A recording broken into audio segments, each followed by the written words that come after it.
Greetings and good evening, and sorry about the late start, having some technical difficulty there, but welcome. I am Andrew. I'm the lead tour guide here at Seaside Shadows. I can't believe we're up at episode 20 already. It feels like we just started these series just a week ago, but it's really been almost a year, and that's crazy to me. Tonight, we are going to talk about the little ones, the person of the wilderness, the small men of the forest who vanish, the Pukwudgie men, the Pukwudgie. Now, across many different nations and tribes of the Northeast, you find these creatures, the Pukwudgie. Now, wherever there are swamps or forests, these creatures are said to exist. And woe befall you if you decide to mess with one of them. The Pukwudgie resemble small humans. They're almost gnome or troll-like in their appearance. Some reports have them being as tall as 2 to 3 feet, while other reports having them only come up to about your knee. Regardless, they are small creatures, and one would be easily understood to miss them in the dense forests of the Northeast. They have exaggerated features compared to a human. They have long noses and ears, and fingers are much longer in proportion to their bodies than humans are. They have canine-like features from their nose. They also, oddly, though they are very unattractive as a creature, they are said to give off a glorious, sweet-smelling aroma that even attracts humans. Though they are little, they are small, diminutive creatures, they are not to be mistaken for weak. They have a great well of magical power that they can draw from, and a very diverse range of abilities that they can use. They have the ability to vanish on command, and often use this power above all others. They have the ability to enter your mind and create confusion and delirium, even make you forget things and events that had just previously happened. They can create fire that doesn't burn them, or create poisons that don't affect them, which they like to coat their arrows and spears with, and even coerce people to commit suicide. Generally, they do this by having you jump off a very, very tall cliff. They can even summon and control the spirits of those that they have killed, perhaps their most terrifying power. They can then use these creatures to do their bidding. Their favorite trick, however, besides their invisibility, is their ability to shapeshift. These creatures have the ability to take on the form of a cougar, or a porcupine, or other woodland creatures, though those two are their favorites. They also have the ability to take on a half-creature, half-Pukwudgie, so they often go around with porcupine quills just sticking out of their backs. Now, some tribes have different views and opinions on the Pukwudgie and what their motives are. Some believe that these mysterious small forest creatures are just that, just mysterious and mischievous forest creatures.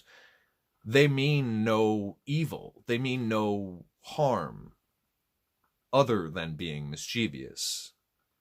But when you get to the Northeast, and you get to the Wampanoag tribes and the Algonquin tribes, the idea of what a Pukwudgie is and what they can do changes. They are dangerous. and even deadly. The tales go that these used to be creatures that were friends of humans. They would even try to help humans out with their daily lives and tasks. But the Wampanoag that were existing in the area at the time, they didn't trust them. They didn't want them to be there. They didn't get along with them. They feared these creatures that looked so odd. And so they go to their giant friend, Mashaup, and they ask him if he will rid this land of the Pukwudgie. He takes some time to consider what they have asked, and after a while decides that for them he will do this.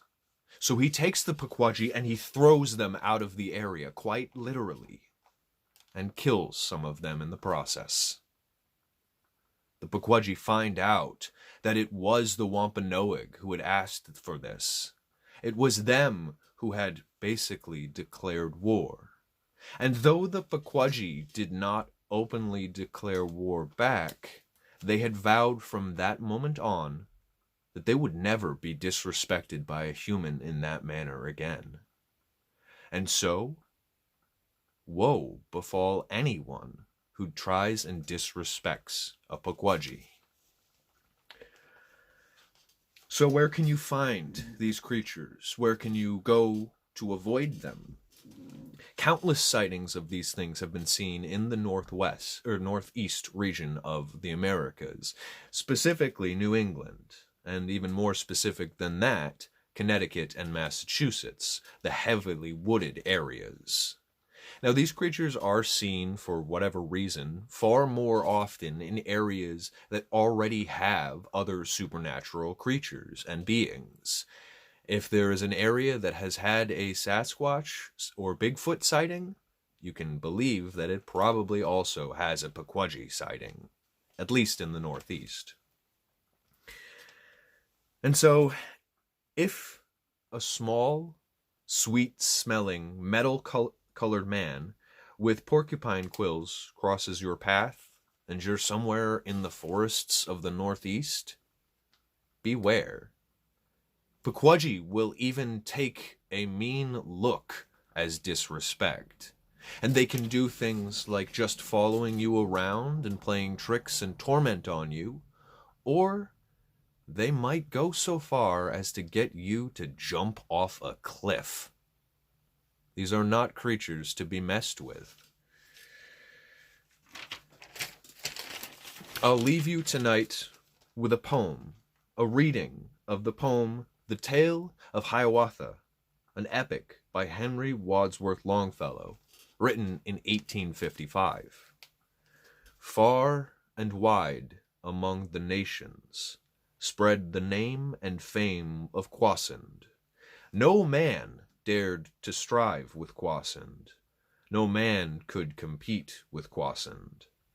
But the mischievous Pukwudgies, they the envious little people, they the fairies and the pygmies, plotted and conspired against him.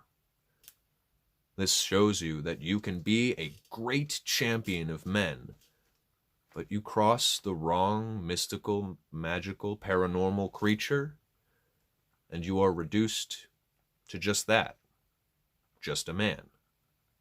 So watch out with where and what you are doing when you're in the northeastern forests. If you cross a Pukwudgie, pay it some respect. Otherwise, woe may befall you. Thank you so much for joining us again for Seaside excuse me. Try saying this 5 times fast. Seaside Shadows Spooky Story Sunday. Thank you so much, everyone. Have a great rest of your night.